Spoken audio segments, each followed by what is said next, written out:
All right. Good evening, everybody. I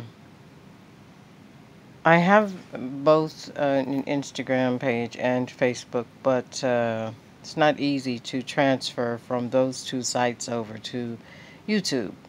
So I'm doing this one kind of like as a quick snippet about a couple of subjects. I wanted to do a quick snippet about numerology, astrology, and spirituality, and talk about how there is a misnomer that those things are separate.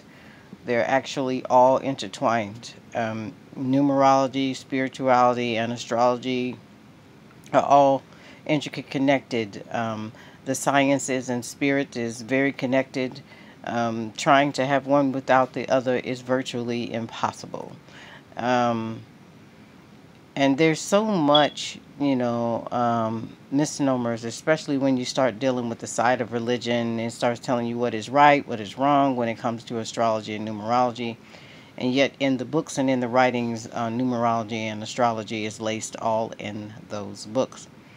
So, I wanted to get our minds away from thinking of the, the mysteries of the occult as like a negative thing. It is only as negative as the user, because it's all about the intentions. You have ministers, pastors, rabbis, bishops, evangelists, all of these people with titles, politicians,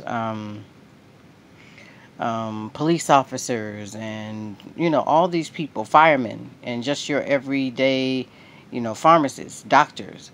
And depending on where they are with their consciousness and how they feel about humanity at large, that is their intention that changes the spiritual association with all of these schools of thought. So then you start really realizing that it's not the fact that they're into astrology, it's not the fact that they're into numerology, it's not the fact that they, this, that, and the other. It's all in their consciousness. And if they put God or spirituality in this place that's so abstract that it never becomes personal, or if you put God into this box, anytime you try to box God in, God will always do something else to reveal itself as different, herself as different, life as different.